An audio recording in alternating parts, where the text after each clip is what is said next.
我被诊出绝症时，继母带着装扮得花枝招展的2位妹妹来探望夫君。妹妹迫不及待铲除我的儿女，要为她以后的孩子铺路。他们以为我是将死的蝉，随时会被他们吞入腹中。殊不知我是高飞的雀鸟。这场纸醉金迷的局，是我精心为他们所布置的海市蜃楼。梦醒客便是葬身时。婚后，谢与我相敬如宾。婆母几次为他纳妾，都被他服了面子。直到我因为诞下龙凤胎，无法再生育，婆母便在谢鱼的茶水里掺了药。事先准备好的女子上前脱谢鱼的衣袍，险些被掐死，吓得婆母差点归西。谢鱼森然道：“再有下次，儿子便写折子禀明陛下缘由，携夫人另开府地。”婆母心中生惧，不敢在他面前造次，转头却同我继母说：“是我善妒，容不得人。”他知道我与继母不和，便认了我继母的2个女儿做干女儿，要他们常常入府作陪。继母投桃报李，真人在外四处宣扬我不敬婆母、忤逆夫君、多疑善妒的罪行，我的名声因此一落千丈。我在几种法子里挑选了对我而言损失最小的法子。我哭着在谢鱼面前委屈控诉，夫君不近女色，却让我这样难做。他疏离淡漠的神态，因我的眼泪错愕，起身说道：“莫哭。”便出去了。不过几个时辰，他就找到了最先传播谣言的人。收押后问出我继母是始作俑者，他带人登门拜访我爹，软言厉色地指责我爹眼盲耳瞎，纵容妻室扰乱别家后宅。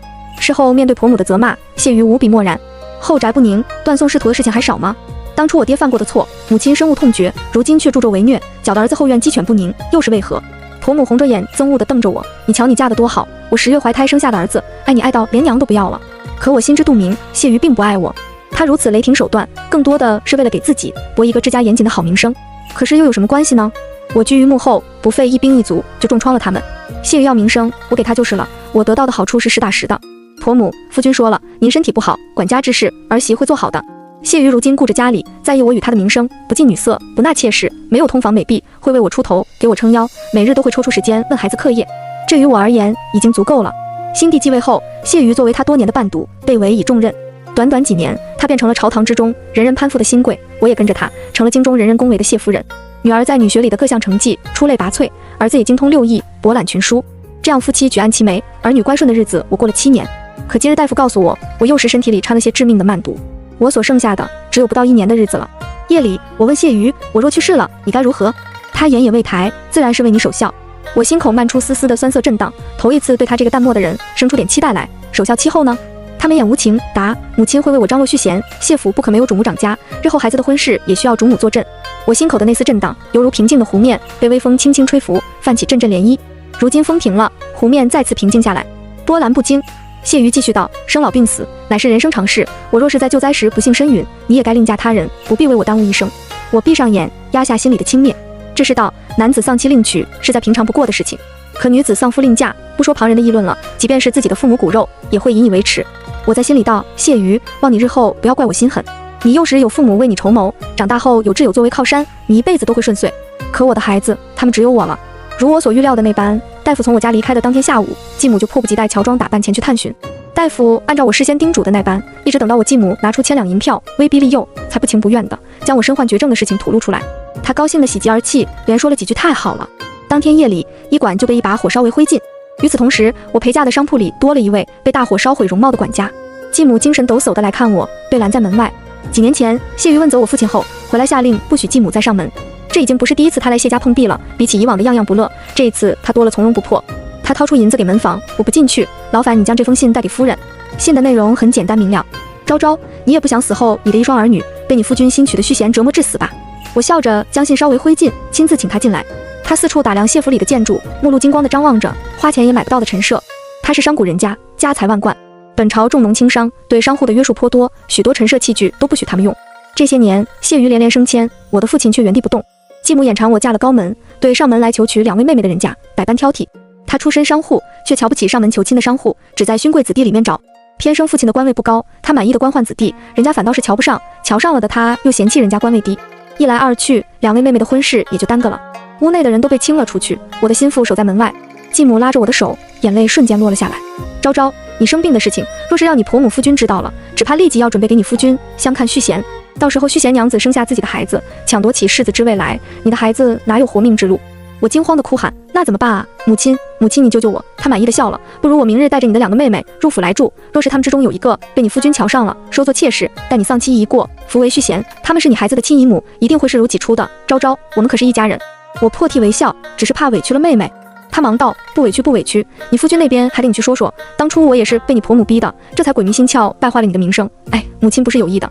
我眼里闪过讥诮，昭昭知道母亲也是被逼无奈，夫君那边有我呢，母亲回去等我的信吧。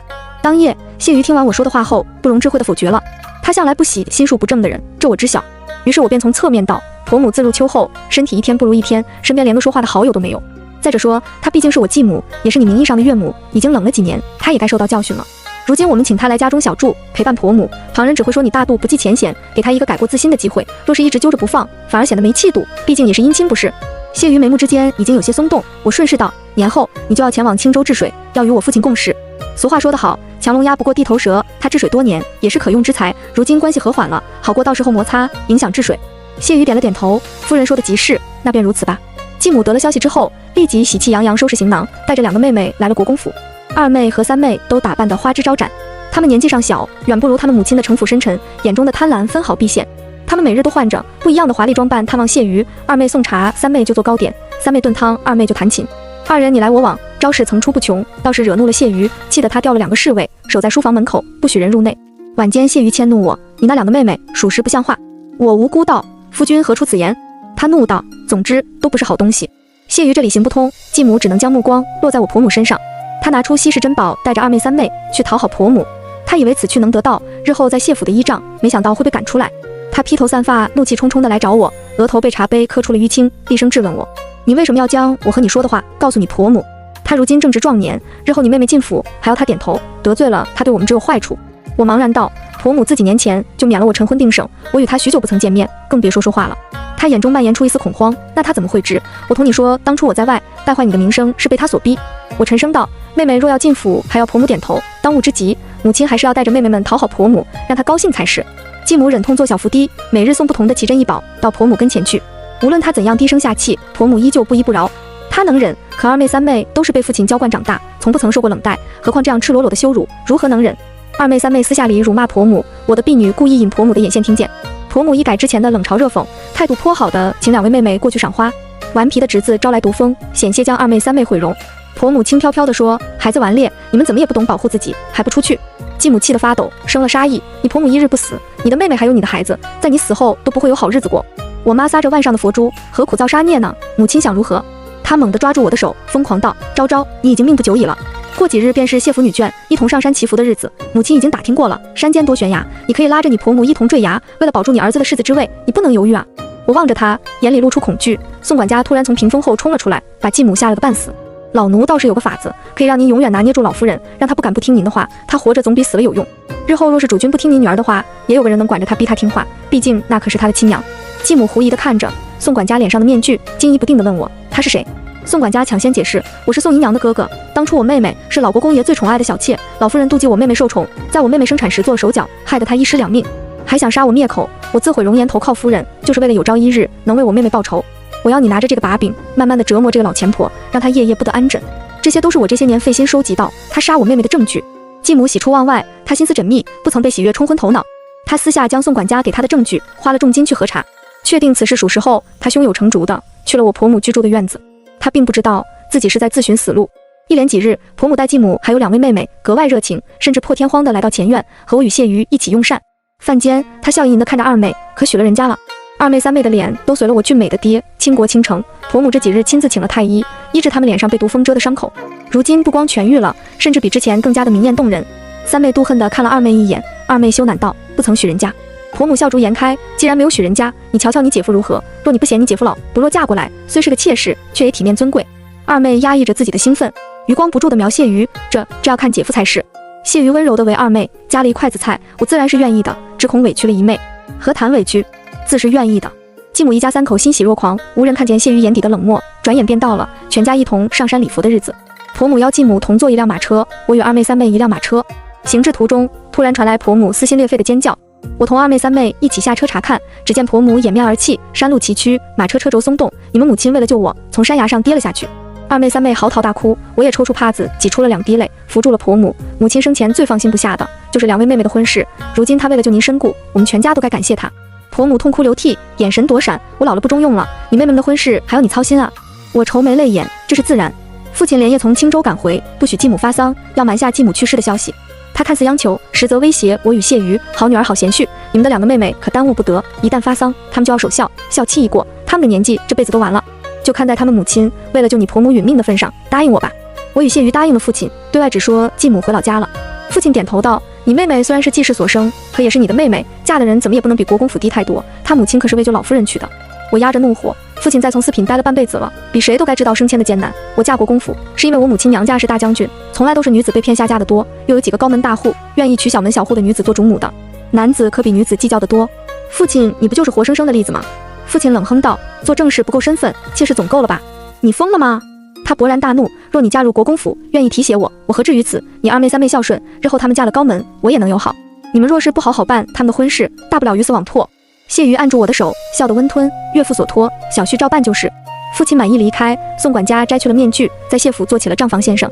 宋管家就是当初为我诊病的大夫，我曾派人接他离京暂避风头，他舍不得我继母许诺的，夜间再为他送来1000两黄金，不肯随我的人离开，险些葬身火海。我的人虽然把他救了下来，却没能保住他的脸，他的妻儿老母都死在那场火里，他走投无路，只能用自己盖世无双的医术和我做了一场交易。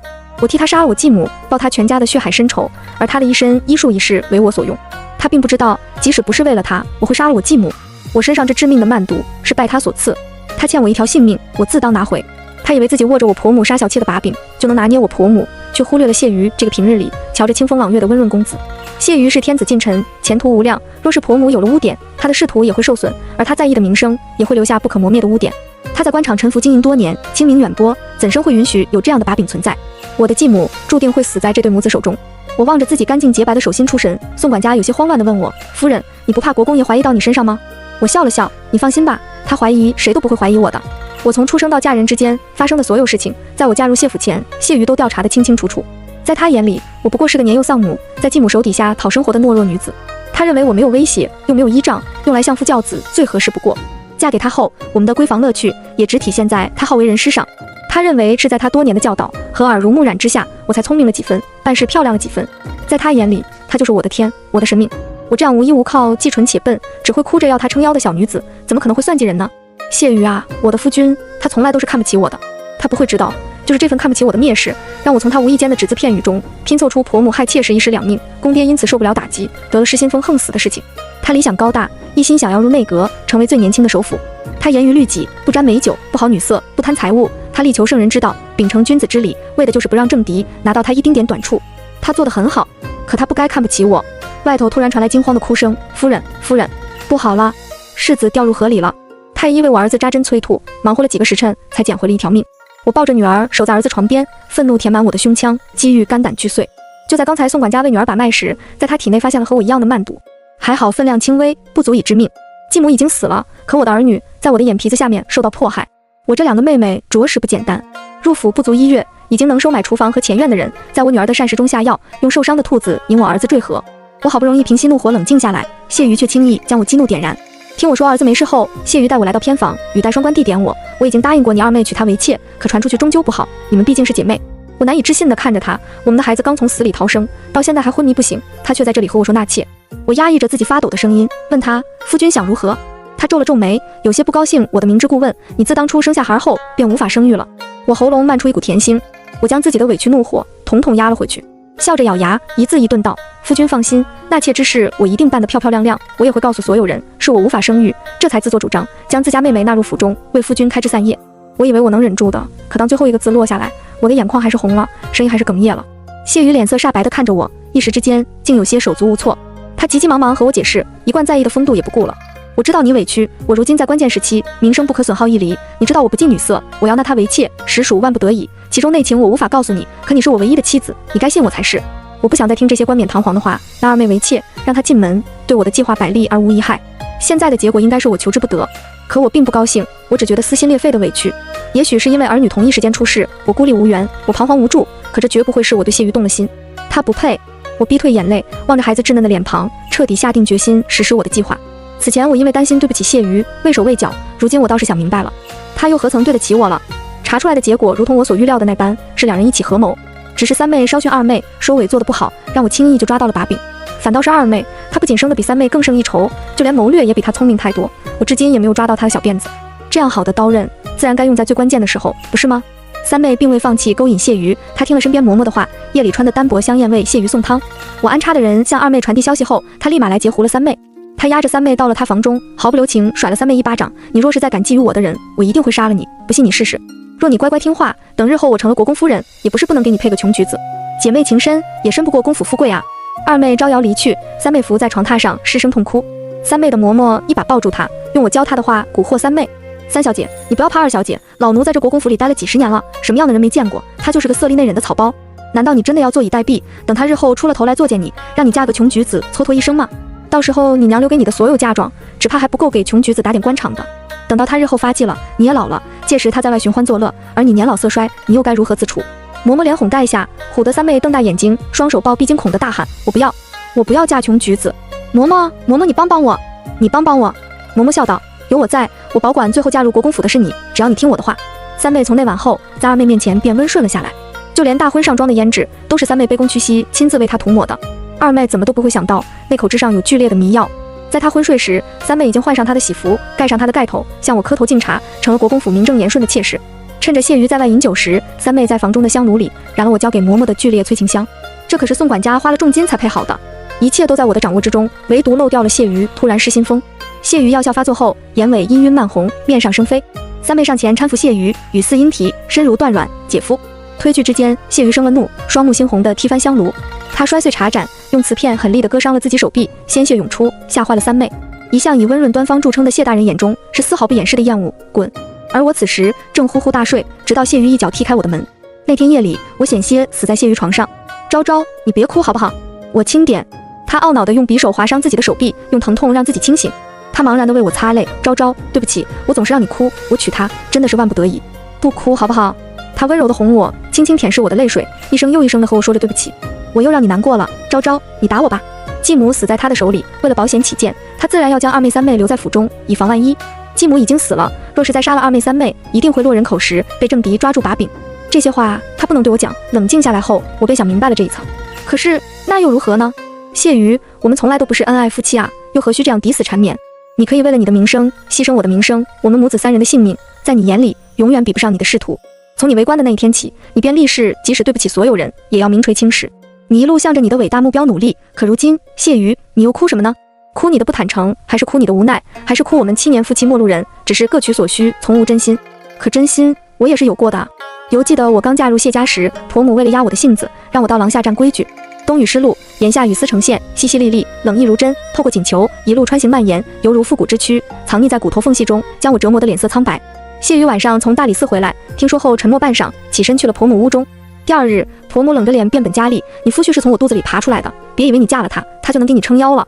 当天夜里，谢瑜阴沉着脸处理公务，生生捏断了一管碧玉做杆的狼毫。第3日早晨，谢瑜扶着我的手，与我一同站在廊下。他指着婆母院子里种植的腊梅，记得你是喜欢红梅的，我命人从蜀地采购了些，不日就会送来。我颔首，红梅覆雪，冬日盛景。他含笑道：届时愿夫人作陪，采雪烹茶，共赏美景。我心口微微一荡，酥麻疼痒过后是浓郁的甜蜜，妾身愿意。一连几日，谢瑜告假，日日陪我一同站规矩。大理寺事多如牛毛，他岸上的卷宗垒成山，同僚纷纷来家中看他，问他不去处理公务，站在老夫人廊前作甚。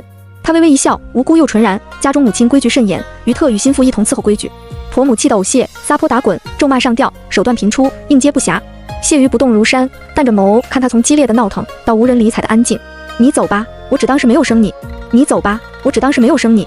这话母亲年年说，母亲不腻，儿子却有些烦了。母亲若是无事，便去抄经礼佛，而不是搅得儿子夫妻之间生嫌隙。那之后，婆母再没有让我站过规矩，日常请安都免了。那时我是真心要和他过日子的。直到那日，我听到他的恩师问他：你与他的婚约是他母亲活着的时候定下的，如今他母亲离世，父亲又被贬官，你大可悔婚，另娶高门，何苦委屈自己？谢瑜漫不经心道：便是因为他如今家中落魄，所以非娶不可。学生如今需要这样的名声。我查过她在嫁进来之前的日子，实在懦弱蠢笨，这样无依无靠的女子，给她一点好，她就会掏心掏肺的对我，是个贤妻良母的不二人选。何况她继母当家，她没有依靠，即使日后受了委屈，也翻不出风浪来。她父亲官位不高，外公却是个纯臣，与这样的门户结亲，陛下也放心。便是从那天起，我待谢瑜再无真心，只有利益。因为我知晓，他不仅对我没有半点真心，甚至看不起我。可如今他又对着我哭什么呢？昭昭，我也不知为何落泪，只是一见你哭，我便心如刀绞，好生难过。是吗？我一个字都不信呢。谢瑜第2日清醒回来后，带着一手臂交错的伤口，让大夫包扎，差小厮去告假。小厮的话说好，说谢瑜不小心碰到了，需要告假半月。他一病，同僚探望的也就多了。看着他手臂上异常严重的包扎，以及府内沉郁的气氛，总有好事者打探。一来二去，外面便传出妾室有失心疯，居然在新婚夜险些杀了谢瑜。谢大人看在夫人的面子上，不予计较，只是将人关了起来。面对旁人的询问，谢瑜只是否认。我爹慌地给我写信，问我外界传言是否属实。我回了属实后，他居然为我送来1包毒药，要三妹自尽。这可真是我们的好父亲啊！可用时他百般呵护，一旦丧失价值，便弃之如敝屣。三妹被锁于阁楼之上，由婆母日夜照拂。2妹醒来后不曾吵闹，她是个聪明人，看见三妹的结局就会知道谢瑜并不是那么好拿捏的蠢货。我命人将2妹找来，她起先推脱，最后不得不来。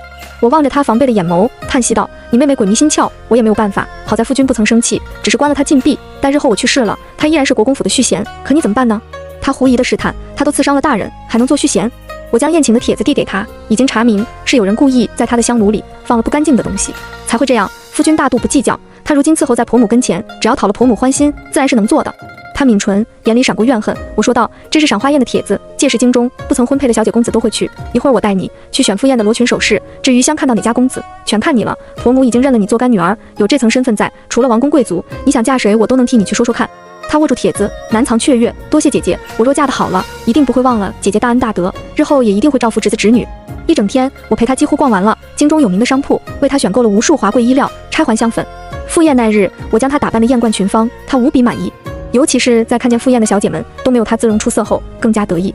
坐在主座下手的锦衣男子原本无趣的饮酒，在看见2妹后，惊艳地抬起了眸，手里的酒液倾倒。我便知道成了。陆怀与谢瑜是多年的死对头，他与谢瑜一样，出身公卿世家，自小就是神童。科举后与谢瑜并列第1，最终因为他比谢瑜貌美，得了探花郎美誉。两人为官多年，互不相让，他应当是谢瑜入内阁的最大对手。比起谢瑜的克己复礼，陆怀便显得像色中恶鬼了。他爱美人，更爱折磨美人。陆府后院的枯井中，不知死了多少平民家的貌美女子，也不知我这心狠手辣的2妹对上他，究竟是谁技高一筹。1个月后，2妹害臊地敲响我的房门，要我为她和陆怀订婚。我沉声道：“谢家和陆家交恶已久，你要嫁给谁都可以，独不能是陆怀。”2妹脸颊的红润消退，我只想嫁给他，我已经和他定了终身了。混账！我怒不可遏。既如此，那就让他3妹6聘到谢家来提亲。他既然和你定了终生，为何到现在还不来求娶你？难不成还要你上赶着吗？2妹看了一眼我这就去和他说。望着他欣喜充满期待的背影，我笑着骂了声蠢货。此去他得到的可不是什么如意郎君，而是彻头彻尾的羞辱。陆怀对他上心，一是因为他的美貌，二是可以羞辱到谢瑜。毕竟如今2妹可是国公府的小姐。茶楼里，2妹刚和陆怀说完自己有孕，要他早日上门迎娶的话后，陆怀就得逞地笑了出来。我是不会娶你的，我陆家怎么会和谢家结亲呢？2妹脸色惨白，你什么意思？陆怀兴奋地摇着扇子，你快去告诉谢瑜，你有了我的孩子，快去吧，我已经迫不及待想看他怒火攻心的模样了。2妹本就聪明，瞬间就想明白了陆怀接近她的目的，气得和他厮打起来。而与此同时，家中谢瑜和我儿子女儿同时吐血，昏迷不醒。望着我一双儿女小脸煞白的模样，我眼泪止不住落了下来。这局棋下到如今，终于可以收尾了。我的孩子们日后也不用再受一丁点的罪了，往后都是坦途。太医为谢瑜和我孩子把完脉后，额上冷汗涔涔。世子和小小姐中毒颇深，要调理半年才能将毒素逼出，还好发现的及时，否则恐怕有性命之忧。至于大人，太医擦了把汗，大人身上的毒和世子身上一模一样，却要重许多，尤其是大人曾中过剧烈的催情香，那催情香的药物与这毒素相生，这日后他吞吞吐吐。婆母急道：日后如何？你倒是说啊，日后怕是在南有子嗣啊。婆母双眼翻白，差点晕过去。我孙子，那我孙子呢？难道我们谢家要断子绝孙吗？小世子无事，调理半年就好。婆母气怒之下，险些将3妹打死，又在2妹的房中的香囊里搜出了父子3人身上的漫毒。婆母彻底丧失理智，在2妹回来时，直接让人将她捆了起来，扇了几巴掌解气后，要把她送官。2妹一怒之下喊道：我已经是陆家的人了，你凭什么打我？我现在肚子里已经有了陆怀的孩子。婆母将香囊丢给她，含恨问道：那这个香囊也是陆怀送你的了？是又如何？不如何？你等死吧。我的手段并不高明，甚至漏洞百出，可我在赌，我赌此事涉及陆怀，谢瑜即使是用尽办法，也会坐实陆怀的罪名。这是我送到他手里的把柄，他一定会用。整件事只有将错就错，才能将利益最大化。他是个聪明人，他是个天生的政客，他向来会权衡利弊，他会全部的事情都栽在陆怀头上，令陆怀定死在耻辱柱上，永世不得翻身。我的2个妹妹也会是陆怀的同党，2妹肚子里的孩子就是最好的证据。孩子服下宋管家开的药，配合扎完针后吐出毒血，好的差不多了。至于谢瑜身上的毒素，随他去好了。整整半年，谢瑜不曾与我碰面，只是宿在书房。他才智近妖，随着陆怀案结案当天，他也彻底摸清了我在整场剧里扮演的角色。那夜，我与他在庭院里小酌，我所剩下的日子已经没有了，我的生命即将走到尽头。婆母自从知道谢瑜无法再有子嗣后，便将家里仅剩的2个孩子看得比命还重要，尤其是我的儿子，这可是他们谢家唯一的根了，他指着传宗接代呢，真是可笑极了。我望着谢瑜，短短半年没见，他依旧风华正茂，甚至因为陆怀的倒台，他提前进入内阁，成为最年轻的内阁大臣，这叫他如何不得意呢？昭昭，你就不怕我也把你抓到诏狱里去吗？他笑着恐吓我，犹如我刚嫁进谢家，夜里一起回房时，他总是吓我院子里有小蛇。我害怕地朝他怀里躲，他一脸严肃地将我打横抱起，不怕，我抱你走。等到了房中，瞧见他含笑的眉眼，我才知自己受骗，气得拧他。我才恍然，7年原来并不久。我朝他笑，你不会的，因为我是谢夫人啊，我们一荣俱荣，一损俱损。你可能会让我在家中神不知鬼不觉地死了，却怎么都不会让我背负不好的罪名而死，因为我也是你的面子啊。他妈撒悲言，黑眸泛起涟漪。是啊，砒霜都下到你的碗里了，我却后悔了，又打翻了碗。昭昭，我突然发现我并不想要你死，即使我恨不得掐死你。你真的好笨，你知道吗？他无奈地笑出了声，你的算计，你的手段，真是处处都是漏洞。我为了让你那些不合理的行为合理化，真是愁白了我的头发。我哀了声，忍不住笑了出来。没办法，我也是第一次作恶，总是不娴熟的。好在我足够了解你，比起自己费尽心机，我更喜欢拉你下水，让你善后，谁让你聪明呢？他摇了摇头，我不如你啊，昭昭，算计人心总是最厉害的。我再聪明，不也输给了你吗？我冷冷地笑了声，不是我，是你的傲慢。谢瑜，你不该看不起我的，但我们扯平了，因为你也很蠢，我也看不起你。他眼波温柔，只是傲慢吗？还有爱啊，昭昭。可我已经听不见了。我伏在冰冷的石桌上，心满意足地闭上了眼。谢瑜极少饮酒，因为喝醉误事。谢瑜也不爱女色，因为家中妻子已经足够让他满意。他与沈昭的婚事定得早，是沈昭母亲在时所定。那时沈昭的外祖还是威名远播的镇远大将军，这桩婚事该是门当户对的。谢瑜并不喜欢那时候的沈昭，小小的一个姑娘，却跋扈得很。她的小厮不过弄坏了她的风筝，便被她大声责骂。这样的女子长大了岂不是悍妇？小小的谢瑜一直琢磨着退婚，直到沈家生变，沈昭母亲突然离世，他外祖也昏迷不醒，父亲被贬官。他随父亲前去吊唁，曾经站在红梅下，红衣如火的骄纵小姐，如今白衣素裹，眼含清泪。曾经本想送出去的订婚信物，此刻却被谢瑜捏得手指泛白。他突然觉得，比起如今的安静，他更喜欢跋扈一些的他。那是谢瑜第一次隐隐约约知道什么叫责任。父亲说他考了功名就该娶妻了，可书院的时间太久，久到他长大成人，早已经忘记了自己的未婚妻是何模样。他回京后调查了他这些年的近况，心口又冷又疼。那样乖张的小姑娘，竟被继母折磨得唯唯诺诺，蠢笨不堪。母亲不止一次说退婚，就连恩师也这样说。他们将所有的利益摊开，告诉他这桩婚事百害无一利。他便找这桩婚事的利说服母亲和恩师，却不曾想到他的话说服了恩师与母亲，却让原本与他恩爱的妻子彻底离心。沈昭就像是一杯温水，一团棉花，时时让他无力。他一直以为自己的妻子乖顺胆小，甚至懦弱愚蠢，可他不在乎。他想他会好好养她的，再让她变成从前那个骄纵的大小姐。可事与愿违，在与他成婚的这几年里，他是越发贤惠，越发大度，越发的无所谓。这不是他想要的。挚友登基后，派他去青州治理水患，朝中已经有几位官员葬身鱼腹，他此去也是凶多吉少。恰好那夜他问自己，若他去世，他该如何？他与他将事实摊开讲，更多的是想说，若他不幸落难，死在青州，他也该另嫁才是。他其实并不良善，甚至自私。销金窟里长大的少爷，见惯做小伏低拜高踩低，在他眼里什么都没有利益重要。可面对沈昭，他冰冷的心总会软上几分，也愿意为他记一记利益。谁成想啊，他兢兢业业半生，在官场上谨小慎微，办事滴水不漏，却被看起来无害蠢笨的妻子算计得没有退路。怎么会被他算计得这么准？